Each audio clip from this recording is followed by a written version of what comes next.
सबसे पहले इच्छा होती है उस परम स्थान के दर्शन की जहां भगवान शिव ध्यान में स्थित है। कैलाश पर्वत उनका परम आसन। ये कोई साधारण पर्वत नहीं बल्कि भगवान शिव का साक्षात रूप है। इसके चरणों में है मानसरोवर, मीठे जल की पवित्रता, और राक्षस ताल, खारे जल की रहस्यपूर्ण गहराई। इतने पास फिर भी एक मीठा एक खारा, जैसे भगवान शिव के भीतर संतुलित दो स्वरूप। अब हम पहुंचते हैं उस तपोभूमि पर जहां भगवान शिव और माता पार्वती ने विवाह के बाद ध्यान लगाया। ये है आदि कैलाश, उत्तराखंड के ऊंचे हिमालय में स्थित, जहां आज भी उनकी ध्यान ऊर्जा का कंपन महसूस होता है। यही है गौरी कुंड और पार्वती सरोवर। ये पर्वत नहीं, शिव पार्वती की जीवित उपस्थिति का केंद्र है, इसलिए कहलाता है छोटा कैलाश।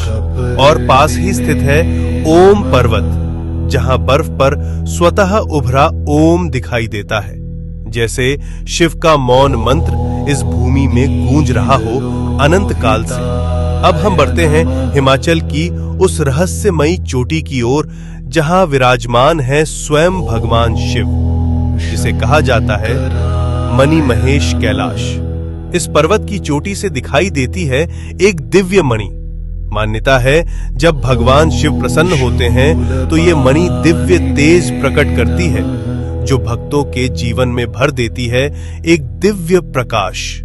इसके चरणों में स्थित है पवित्र मणि महेश झील, जहां हजारों श्रद्धालु हर वर्ष स्नान करते हैं और भगवान शिव का आशीर्वाद प्राप्त करते हैं। अब हम पहुंचते हैं हिमालय की उस ऊंचाई पर जहां की हवा भी हर हर महादेव का जप करती है। ये है श्रीखंड महादेव। यहाँ स्थित है एक भव्य प्राकृतिक शिवलिंग।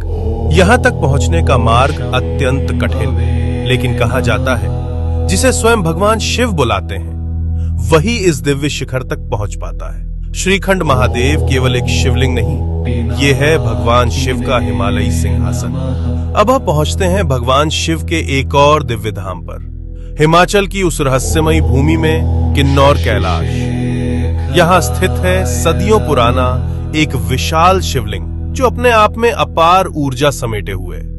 और कहा जाता है यात्रा के दौरान कई भक्तों को ब्रह्म कमल के दर्शन भी हुए हैं।